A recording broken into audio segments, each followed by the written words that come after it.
Groundbreaking dari pabrik EV yang ada di IBC dan lain-lain.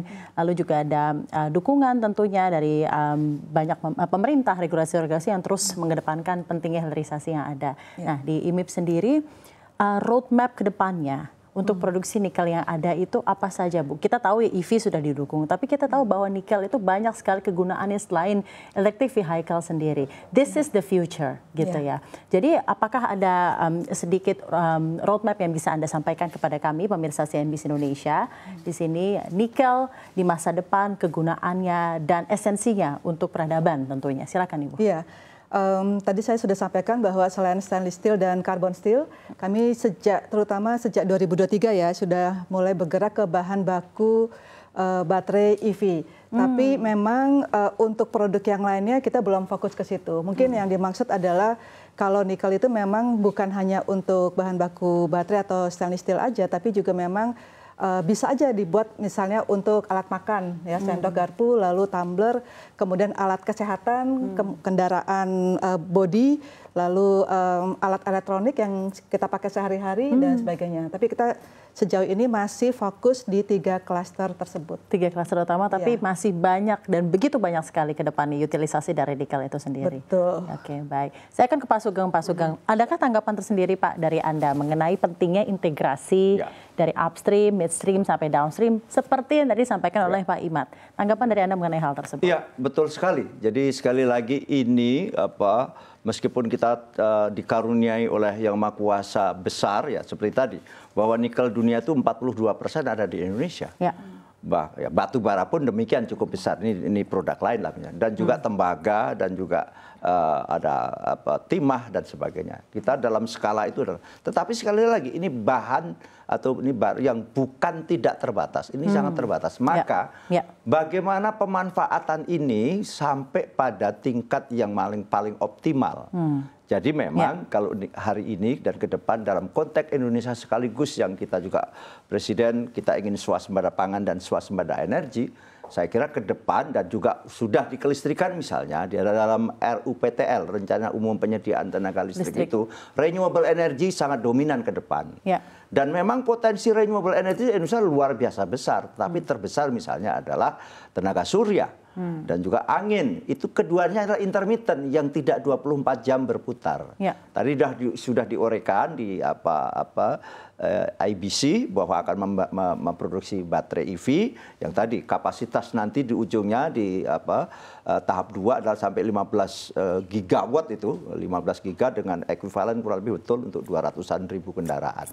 Tetapi jangan lupa, yang penting ke depan bahkan dunia, ketika fosil sudah habis, ketika fosil sudah jadi masalah, kita ada global warming dan kita sepakat Indonesia menandatangani Paris Agreement tadi karena kita menandai bahwa dunia itu semakin hari semakin panas suhunya. Salah satu akibat terlalu banyaknya meluncur karbon dioksida atau CO2 yang diluncurkan dari energi fosil. Maka ke depan selain sudah menjadi masalah ekonomi di Indonesia, contoh ya di migas, minyak kita liftingnya terus turun, sehingga konsumsinya terus naik. Sekarang lifting minyak di APBN tahun 2025 misalnya 605.000 barrel per day, diperkirakan tercapai hanya 578.000 barrel per hari, sedangkan konsumsinya 1,6 juta barrel.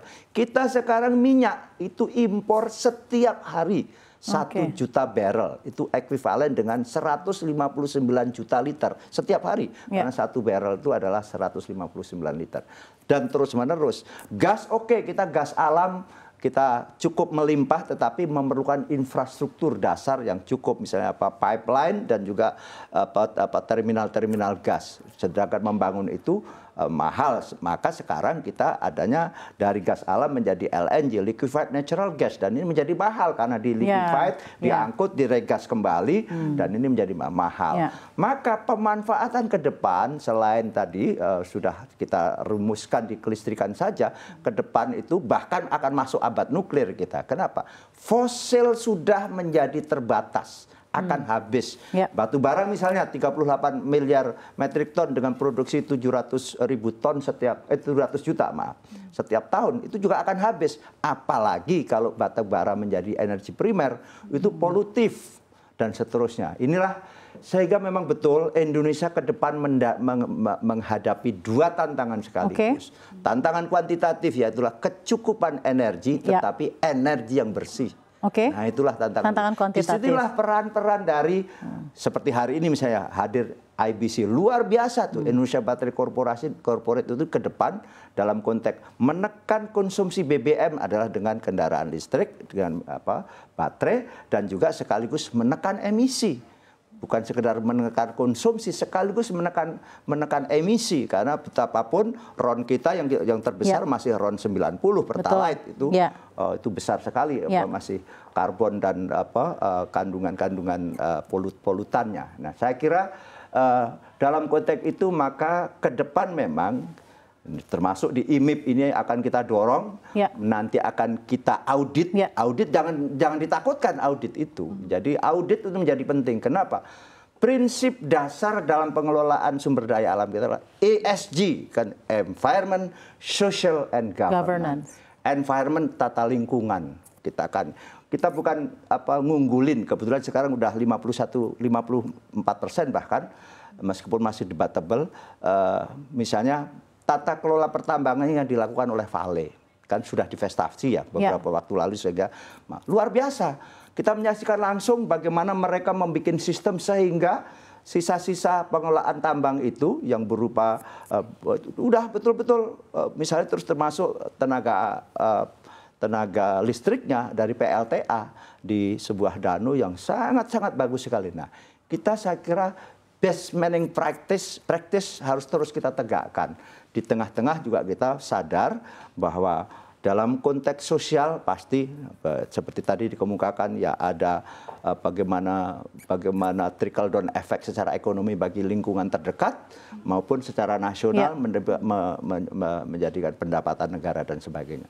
Saya kira sustainability menjadi penting. Jadi ESG, Environment, Social, and Governance, tata kelolanya juga harus yang baik. Nah itu yang senantiasa di Komisi 12, sekarang dulu Komisi 7 sebagai fungsi pengawasan terus-menerus akan kita tegakkan. Terima kasih banyak, terima kasih Pak Sugeng atas insight dari Anda. Saya akan ke Pak Imad. Pak Imad, juga sedikit tanggapan kembali apa yang sudah disampaikan oleh Pak Sugeng gitu ya. Tadi bagaimana hilirisasi ini juga bisa menjadi kunci agar kebutuhan energi sustainable itu bisa lebih didapatkan oleh bangsa kita di Indonesia. Bagaimana tanggapan Satgas Hilirisasi mengenai term tersebut? Ya, jadi kita memang melihat tadi bahwa dengan adanya integrasi ekosistem tadi ya baterai ini sangat krusial juga kalau misalnya kita bisa melihat dari dua aspek ya. Pertama adalah bagaimana Indonesia ini betul tadi disampaikan oleh Pak Sugeng, kita diberikan sumber daya yang luar biasa, nikel. Dan ini kita punya nikel di waktu yang lumayan tepat ya. Di level global ini terjadi transisi energi yang semakin kencang. Kalau mungkin kita ingat di tahun 2009 itu rasanya waktu itu tidak pernah menyebutkan ya Pak, apakah nikel ini bisa menjadi baterai gitu. Waktu itu kita hanya bilang bahwa nikel ini perlu dimurnikan. Hanya sebatas pemurnian di level pertama. Di tahun 2019 itu mulai tuh ada muncul bahwa wah nikel ini ternyata penting untuk baterai. Dan disitulah kami melihat bahwa Indonesia punya peranan strategis, satu berkontribusi dalam memberikan produk hijau. Jadi memang kalau misalnya disampaikan tadi oleh Pak Sugeng bahwa renewables ini kan sebenarnya paling banyak adalah surya dan angin ya. Nah itu intermittent dan perlu disimpan. Nah tanpa ada baterai yang kuat ya, ini akhirnya tidak akan bisa menjadi sumber energi utama bagi negara Indonesia maupun di dunia. Nah ini kita melihat bahwa adanya nikel yang bisa diolah menjadi baterai ini, satu bisa berkontribusi terhadap di level global upaya transisi energi. Yang kedua kami juga melihat bahwa ini adalah bentuk di mana ekonomi dan lingkungan ini bisa jalan beriringan gitu.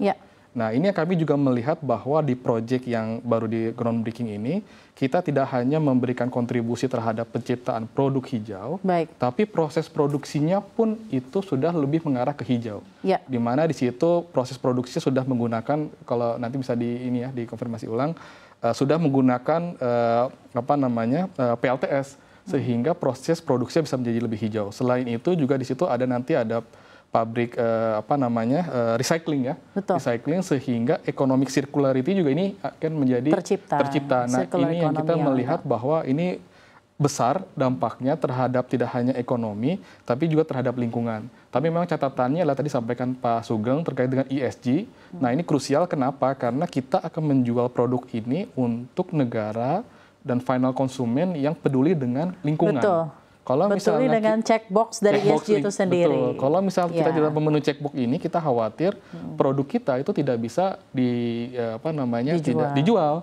Nah, ya akhirnya yang dampak ekonomi juga tidak terasa. Yang akhirnya adalah ada investasinya, udah dibangun pabriknya, jangan-jangan tidak ada yang mau beli karena jadi, tidak ada. Jadi practices-nya dalam downstream practices-nya ini harus luar biasa diperhatikan dan implementasinya juga ya. Betul. Nah, itu yang menjadi titik tekan saya pikir. Ya. Saya pikir memang dalam konteks nilai tambah sudah sangat kuat didorong, tapi ke depan mungkin kita perlu memperkuat tentu ya ESG sehingga nilai tambahnya ini lebih besar lagi untuk memenuhi market yang ada di level global. Terima kasih banyak Pak Imad. Tanggapan tersendiri tadi apa yang disampaikan Pak Imad, mungkin Pak Renaldi dan juga mungkin tambahan dari saya, kedepannya dukungan pemerintah seperti apa yang bisa dikerahkan dari segi regulasi tersendiri untuk semakin mendukung industri baterai dan pengembangan baterai di Indonesia. Karena seperti yang kita ketahui ini sangat-sangat long term ke depannya. Apalagi seperti yang tadi dikatakan oleh Pak Sugeng, energi fosil fuel ini sudah mencapai sunset era.